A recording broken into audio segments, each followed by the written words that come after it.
Bonsoir ou bonjour à chacun d'entre vous. Aujourd'hui, dans ma capsule, je vais vous entretenir sur la prière que Jésus nous a enseignée dans la Bible en Matthieu chapitre 6.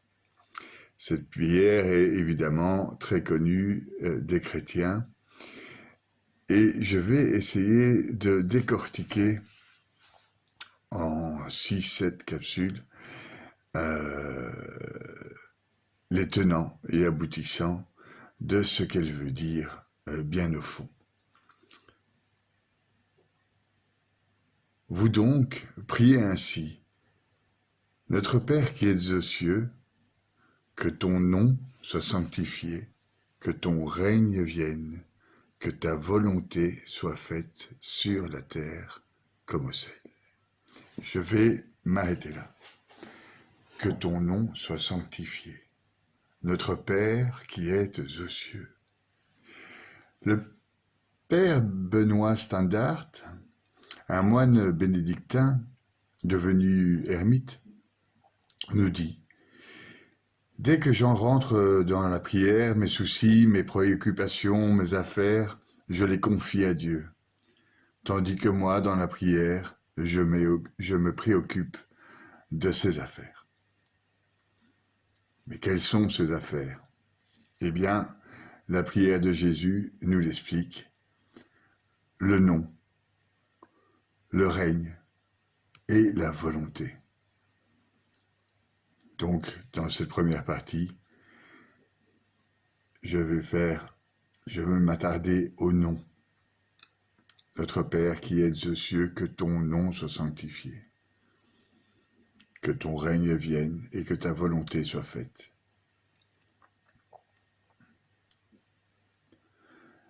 Alors commençons par sanctifier son nom, le nom de Dieu.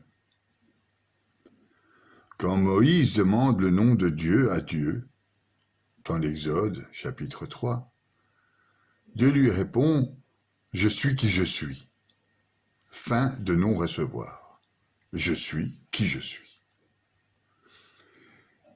Yahvé, Yod-Hé-Vav-Hé, plus exactement le tétragramme, le nom imprononçable de Dieu, le nom qu'on ne prononcera pas en vain, en tout cas. Comme un père, il répondit à Moïse, « Je suis qui je suis. » Je suis qui je suis. Je suis pour toi comme un père. Comme un père répond à son fils. Quand il demande « Mais qui tu es ?» Je suis qui je suis. Salomon nous dit déjà, en moins de 140 avant Jésus-Christ plus ou moins, dans les Proverbes, « Le Seigneur reprend celui qu'il aime, comme le fait un père pour un fils qu'il chérit. » 200 ans plus tard, le prophète Isaïe prophétisait « Oui, un enfant est né. Un fils nous a été donné. Sur son épaule est le signe du pouvoir. Son nom est proclamé. Conseiller, merveilleux, Dieu fort, Père à jamais, Prince de la paix. Notre Père. Serait-ce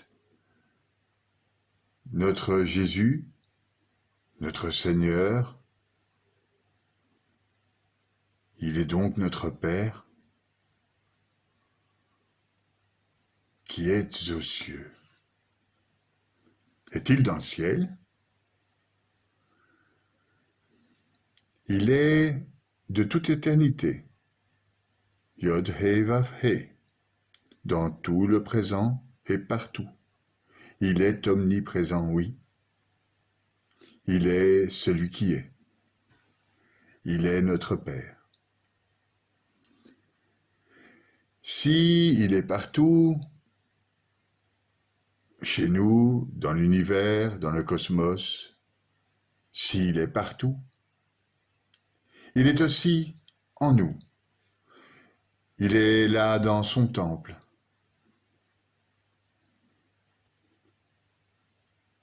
Dans la Jérusalem céleste. Concernant le temple, Jésus leur répondit aux Juifs, « Détruisez ce sanctuaire et en 3 jours je le relèverai. » Les Juifs lui répliquèrent, « Il a fallu 46 ans pour bâtir ce sanctuaire et toi, en 3 jours, tu le relèverais ?» Mais il parlait du sanctuaire de son corps. Notre temple à nous chrétiens, c'est notre corps.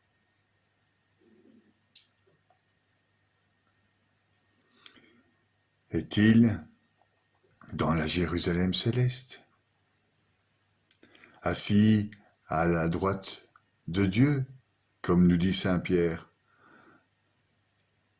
dans le premier épître de Pierre, chapitre 3. Il est le Père contemplé, le tout autre qui est au-dessus de tout, au-dessus et en nous. Je voudrais citer ici une magnifique prière concernant les cieux intérieurs, les cieux du ciel, les cieux dans les airs, le cieux des eaux, ainsi que le Père. Saint Grégoire de Nicée nous dit, « Qui me donnera des ailes pour m'élever spirituellement, à la hauteur de ces paroles sublimes, de quitter la terre, de passer mer et air, et de pénétrer la beauté du ciel. Qui me donnera de me soulever jusqu'aux étoiles et de contempler leurs merveilles, d'aller plus loin encore, de traverser tout ce qui est mouvement et changement pour atteindre l'immuable essence. Qui me donnera de quitter en esprit tout ce qui est soumis aux orientations extérieures, pour me fixer dans ce qui est immuable sans changement. Oui, je pourrais alors exprimer les mots les plus intimes et dire en vérité, notre Père qui êtes aux cieux.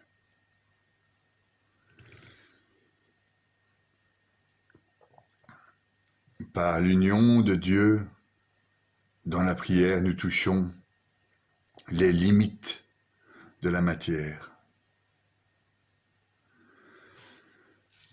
Sainte Thérèse d'Avila, dans un moment de prière, entendit le Seigneur lui dire « Désormais, tes affaires sont mes affaires, et mes affaires sont tes affaires. » Mais où ça? Les affaires dans les cieux? Le Dieu Jésus ne reste pas enfermé dans un château en haut dans les cieux. Ce n'est pas un château fort, il descend parmi nous. Il descend en nous, grâce à l'Esprit Saint. C'est ce qu'espérait déjà le prophète Isaïe. Chapitre 63. Du haut des cieux, regarde et vois, du haut de ta demeure sainte et resplendissante. Plus loin, pourquoi, Seigneur, nous laisses-tu errer hors de tes chemins? Ah, si tu déchirais les cieux, si tu descendais, les montagnes seraient ébranlées devant ta face. Le prophète espérait la venue de Dieu dans ce monde. Le prophète espérait la descente de Dieu par l'échelle. Qu'il soit donc sanctifié ce nom. La révélation du nom de Dieu est un tournant décisif. Pour Israël, Yod He Vav He, le tétragramme, est unique. Dans l'Exode 6, dans le schéma Israël, le Dieu unique. Écoute Israël, notre Dieu l'unique. Le nom de Jésus, Dieu, fait homme, est le tournant décisif de la chrétienté. Jésus, béni soit-il, nous sauve pour nous révéler la face de Dieu. La face du Père dans l'homme, son image. Son image se retrouve jusque dans la lettre, au sens strict du terme, la lettre dans les écrits. Dans les écrits, la Sainte Bible, la Torah. Au début, écrite en hébreu, Yod, He, Vav, He, et ensuite, écrite en grec. Mais si nous nous attardons à ce fameux Yehoshua, Jésus, il est écrit à l'image de Yahvé, il est écrit à l'image du tétragramme. En effet, le tétragramme c'est Yod, He, Vav, He, Yeshua, Yod, He, Vav, Shin, Aïn. Donc le Vav, Aïn ou He, Yod, He, Vav, est déjà un nom de Dieu. Jésus, Yehoshua, comme il s'écrit déjà à la manière de Dieu, le Père. Je vais te dire un secret. Yod, la main de Dieu, et la louange, Vav, qui s'écrit comme un clou, et le clou, la forme du clou, et encore la louange. Je répète, Yod, la main de Dieu, et la louange, Vav, le clou, et encore la louange. Yahushua, le salut de Yah. Yah qui veut dire Dieu. Le Messie, le béni Elohim, le Ben Elohim, fils de Dieu, Yod, He, Vav, Shin, He. Aïn a réparé la faute, cloué sur le bois de l'arbre, là où tout a commencé pour les chrétiens. Dans la lettre s'écrit son nom, et son nom est sanctifié. Yod, He, Vav, He se prononce pas. Elohim se prononce, Shaddai se prononce, Adonai se prononce, Jésus se prononce.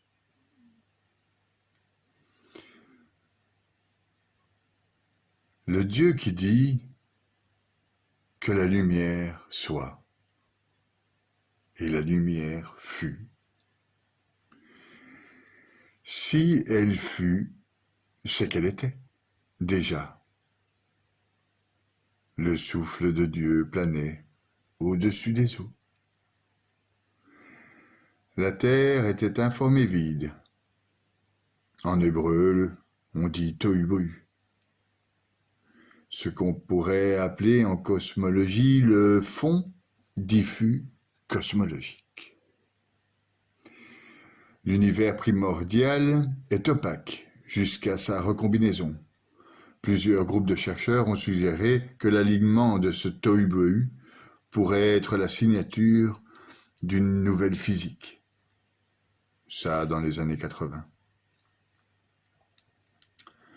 L'homme fait à l'image de Dieu. Elohim, la rigueur de Dieu, son corps, la nature, ce qu'on peut percevoir. Au plus loin, c'est Shaddai. Tant de noms de Dieu à sanctifier. Jésus, notre Seigneur.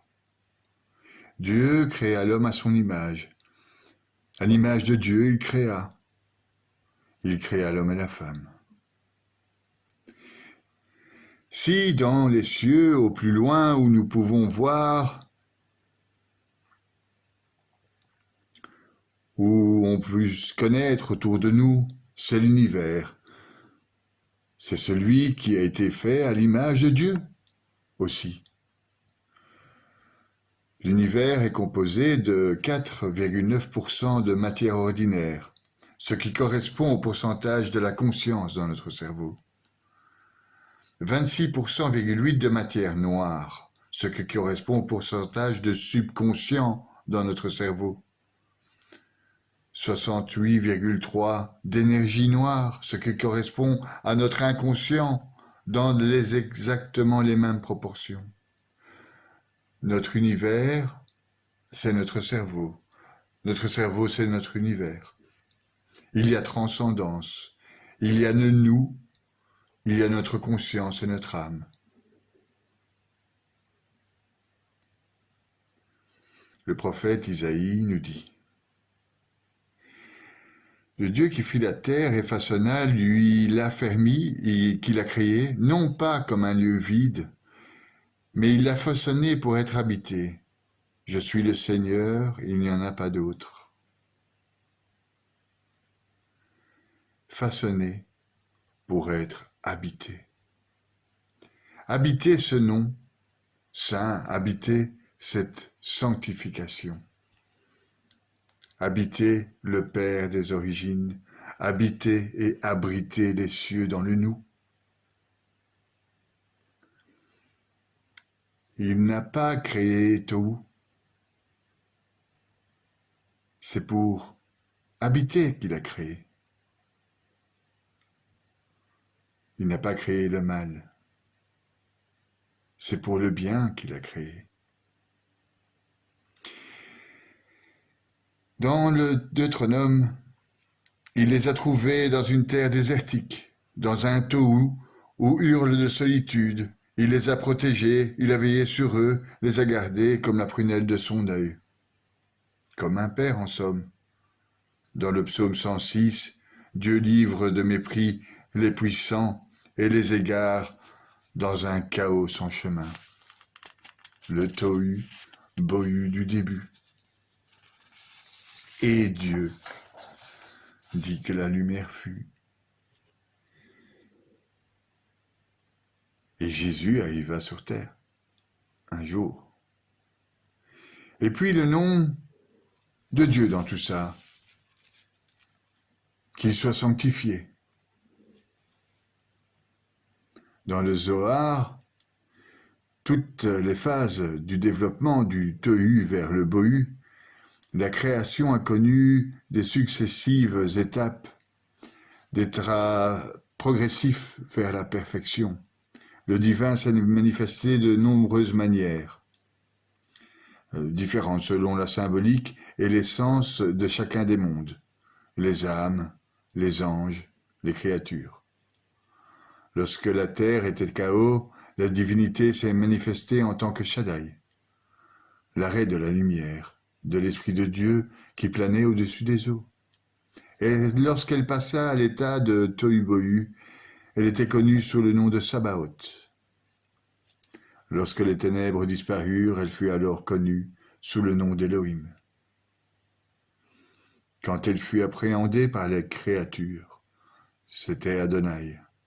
Quand les créatures comprirent son côté omniprésent et infini, c'était Hachem. Quand il pénètre l'homme, c'est le Saint béni, Akadosh Baruch. Quand le mal a disparu de l'homme, il l'appela Jésus. Il demeura matière grâce au Saint-Esprit, à sa résurrection, ou lors des transverbérations, dans l'Eucharistie. Ce sont les visages du Père. Yod, He, Vav, He. Yod, He. Shin, Vav, He. Saint Grégoire s'exprime ainsi. Le Dieu Tout-Puissant n'est pas vu le moins du monde en sa lumière. L'âme entrevoit quelque chose d'inférieur à cette lumière qui lui permet de progresser droitement et de parvenir en soin ensuite à la gloire de la vision. Donc, lorsque Jacob dit « j'ai vu Dieu face à face », on ne doit pas comprendre qu'il aurait vu l'essence de Dieu, mais qu'il a vu la forme, une image, dans laquelle Dieu lui a parlé, ou encore, il appelle face de Dieu la connaissance qu'il a eue. Nous connaissons en effet quelqu'un à son visage. Le nom de Dieu est un de ces visages. nous avons la chance, en tant que chrétiens, d'avoir connu le visage de Jésus, fait homme pour la rémission des péchés. La contemplation humaine selon les conditions de la vie présente ne peut être sans image. Elle est conforme à la nature de l'homme, de voir les idées intelligibles dans les images. C'est ce que dit Aristote. Cependant, la connaissance intellectuelle n'a pas pour objet les images elles-mêmes, mais elle contemple en elles la pureté de la vérité indéligible, dans le nous. Cette loi ne se vérifie pas seulement dans la connaissance naturelle, mais pour ceux qui regardent les choses mêmes que nous connaissons par la révélation, au sein de notre temple dans notre âme. Saint Denis l'Aréophagite écrit « La lumière divine nous manifeste les hiérarchies angéliques en images, par symbolique, par les moyens dans lesquels nous sommes ramenés à un rayon simple, c'est-à-dire à la connaissance simple de la vérité intelligible. » Tout est confus pour l'homme.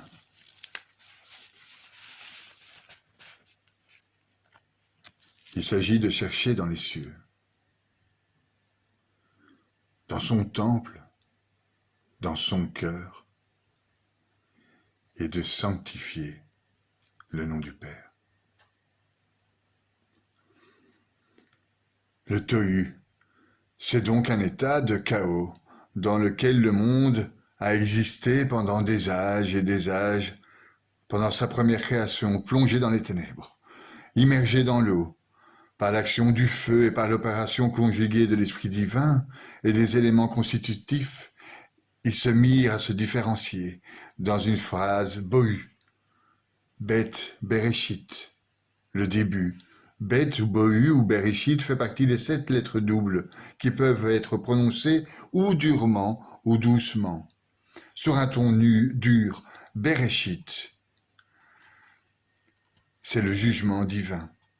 Tandis que sur un son doux, le jugement divin devient doux.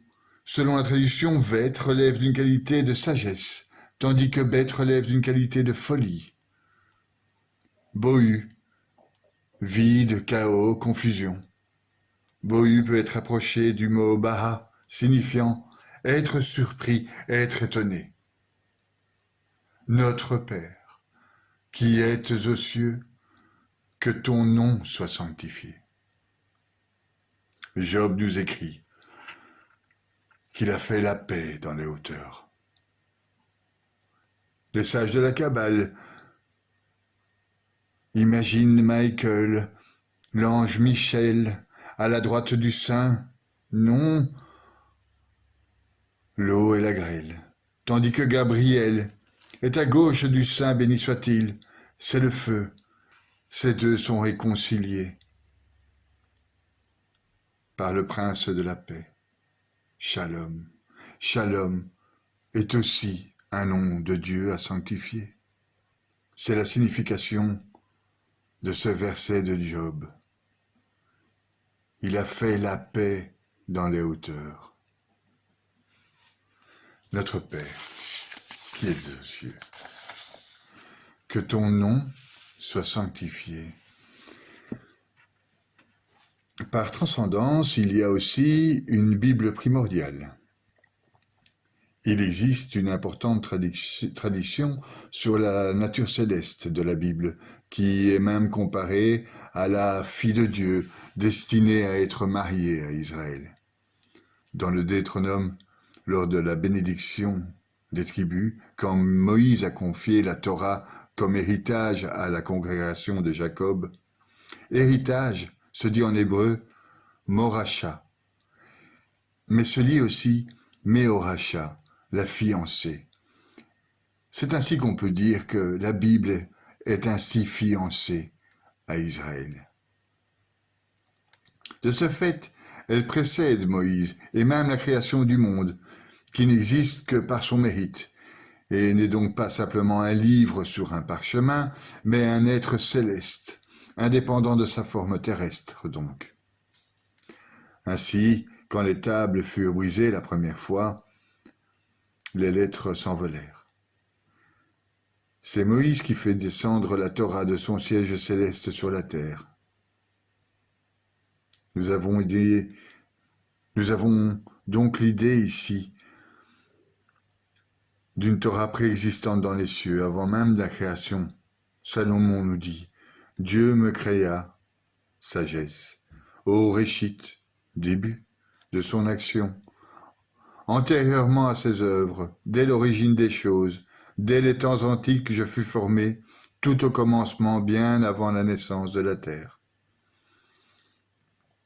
Nous retrouvons cette même notion dans l'Ecclésiastique, où la sagesse est ici édictée pour être l'héritage de l'assemblée de Jacob. Que ton nom soit sanctifié. Mais la lumière de Dieu ne peut être vue sans mourir à soi-même. Les premières tables de la loi furent brisées par Moïse, et le Saint béni dut réécrire de nouvelles sur la pierre pareillement, pour que les Israélites enfin écoutent et comprennent. Ils ne pouvaient pas comprendre la lumière divine. Ils devaient comprendre ce qu'un homme pouvait dire. Yehoshua, l'homme fait Dieu, béni soit-il, que ton nom soit sanctifié. La Torah terrestre commence son écriture noir sur blanc, grâce aux âmes des Israélites, peuple de Dieu, lors de leur départ d'Égypte, dans l'Exode, chapitre 12. Les fils d'Israël partirent de la ville de Ramsès en direction de Sukkot, au nombre d'environ 6000 sans compter les enfants. Les lettres du nom, les lettres de la Torah, les lettres de la Bible, les lettres de Yehoshua, les lettres de Yahvé, les lettres d'Adonai. Le Pentateuque a été retranscrit par Moïse, sous la dictée divine très exactement 304 805 lettres. Or, le Zohar affirme que chaque lettre est une âme d'Israël. Le nombre exact de lettres, qui constitue la lettre de la Torah, doit être de 600 000. Pour comprendre cette différence entre 300 000 et quelques poussières et 600 000, il faut savoir qu'en hébreu, chaque lettre, à l'exception du Vav et du Yod, ont été originellement formées à partir d'un assemblage de lettres. En prenant les 304 805 lettres, donc de la Torah, et en les recomposant suivant leur fragmentation, on obtient bien exactement les 600 000 annoncés par la Kabbale, les 600 000 âmes principales qui constituent la communauté d'Israël. L'essence de chacun de ces 600 000 étincelles de l'âme universelle a été projetée dans 6 000 lettres de la Torah. Et ça a continué, de l'ancienne alliance à la nouvelle alliance. Jésus, que ton nom soit sanctifié. Lors de la Lectio Divina, lorsque nous lisons un épître, un évangile, la lecture à l'aide de l'Esprit Saint ou la discussion avec Dieu dans la prière, l'oraison, produit les mêmes conclusions. C'est similaire. On lit dans le blanc des lettres. Un peu comme quand on regarde quelqu'un dans le blanc des yeux.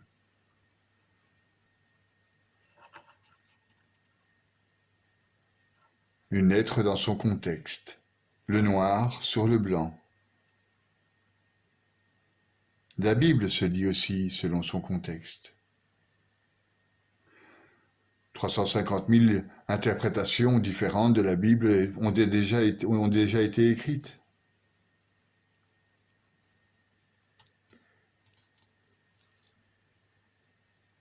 Les écrits saints, lus dans l'esprit, nous donnent un contexte de la lettre. C'est le blanc de la lettre. Le blanc fait aussi partie de la lettre. Et le noir correspond donc à la personne. Et le blanc correspond au contexte de cette personne. Nous avons un nom dans notre contexte. Et nous vivons dans ce monde et dans notre temps. que ton nom soit sanctifié. C'est dans cette Bible primordiale qu'est inscrit le nom de Jésus notre Sauveur. Il est vu comme un instrument, un conseil dans lequel Dieu crée le monde, l'instrument de la règle de l'art. Dieu a créé le monde en contemplant la Torah. Moïse s'exclame « Efface-moi du livre de la vie ». Sur ton livre se trouvaient inscrits tous les jours qui m'étaient réservés avant qu'un seul fût éclos, dit-il. Isaïe parle de tout ce qui est écrit pour la vie à Jérusalem. Daniel avance, ceux qui seront sauvés sont inscrits dans le livre. Malachie, Yod He Vav He, écouta et écrivit un livre de souvenirs. Ainsi la main sort du ciel, étend le livre à Ézéchiel. Les tables furent créées non de la terre, mais des cieux.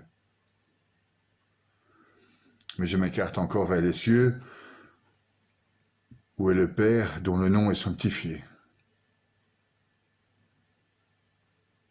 Les lettres de la Bible, par l'opposition de l'écrit noir sur blanc et la création de la dualité primordiale, le but de l'homme est de retendre vers son unité, vers sa perfection.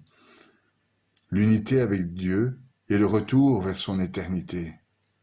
La mort, en somme, ou la vie éternelle.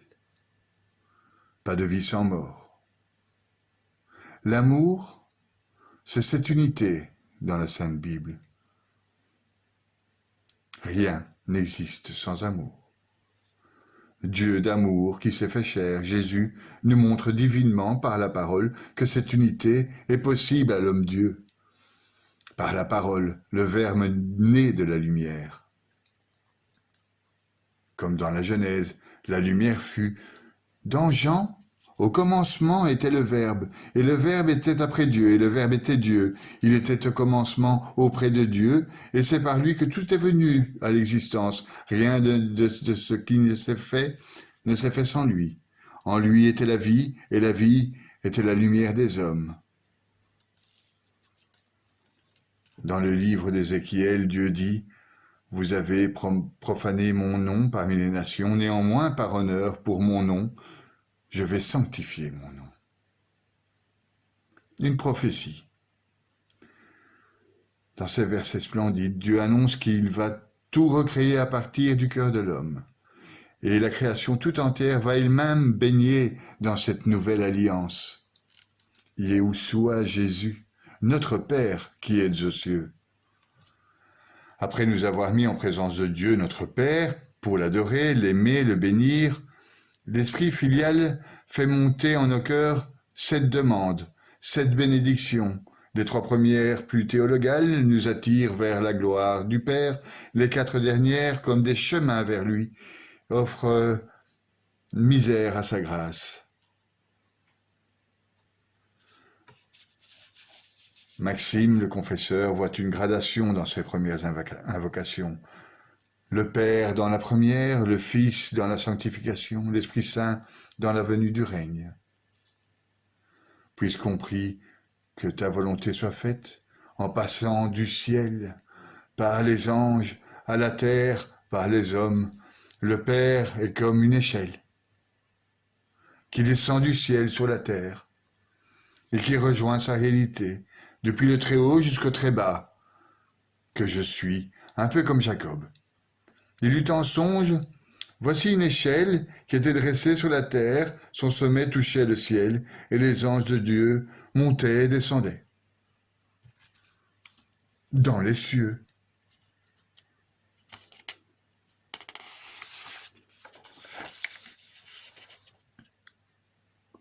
Me voici encore aux cieux, notre Père. Que ton nom soit sanctifié. Alors que Yod He Vav He est signifié comme lumière, Jésus est signifié comme Logos, le Verbe. Du Verbe dans l'Écriture, il n'y a qu'un pas vers sa parole, ou bien un souffle, dirions-nous. Cette parole primordiale dans notre seconde alliance par Jésus-Christ, notre Seigneur, est le souffle. le souffle de vie. Nous avons respiré et nous pousserons notre dernier souffle. Sans cette parole et l'écoute de celle-ci, pas de rémission, pas de sursis. J'en veux comme exemple la perte des élèves de Rabbi Akiva. Ils ont tous perdu parce qu'ils étaient certains de leur connaissance et ils n'estimaient pas nécessaire d'écouter la parole. Ils ont fini par s'éteindre d'une épidémie, les frappant à la gorge. Ils étaient 26 000, 24 000, 42 000. On ne sait pas vraiment. Mais enfin, ils sont tous morts. La parole de Jésus, par l'Esprit Saint et les transverbérations de la résurrection et de l'Eucharistie, ne sont pas perdues depuis 2020 ans.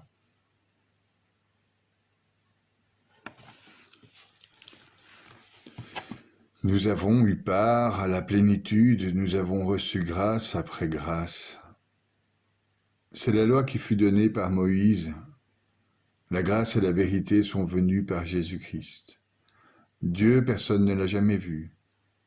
Le Fils unique, lui qui est Dieu, lui qui est dans le sein du Père, c'est lui qui l'a fait connaître. Jean 1. Enfin, frères, soyez dans la joie, cherchez la perfection. Encouragez-vous, soyez d'accord entre vous, suivez la paix et le Dieu d'amour, de paix, sera avec vous. Saluez-vous les uns les autres par un baiser de paix. Tous les fidèles vous saluent. Que la grâce du Seigneur Jésus-Christ, l'amour de Dieu et la communion du Saint-Esprit soient avec vous.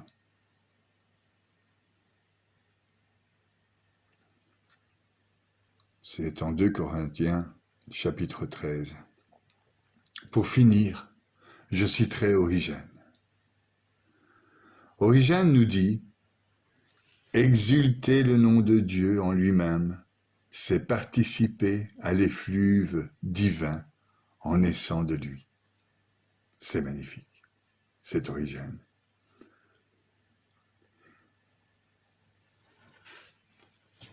Voici, mes frères, la fin de cette capsule. Laissez-vous donc charmer par la beauté du nom divin, ou même des noms divins. Que son nom soit sanctifié, que ton règne vienne, que ta volonté soit faite sur la terre comme au ciel. Donne-nous aujourd'hui notre pain de ce jour. Pardonne-nous nos offenses, comme nous pardonnons aussi à ceux qui nous ont offensés. Ne nous laisse pas entrer en tentation, mais délivre-nous du mal. Au revoir. À plus, n'oubliez pas un petit comment, un petit like, un petit partage, un petit commentaire. Ça me ferait vraiment plaisir. Abonnez-vous, il y a un petit bouton, abonnez-vous.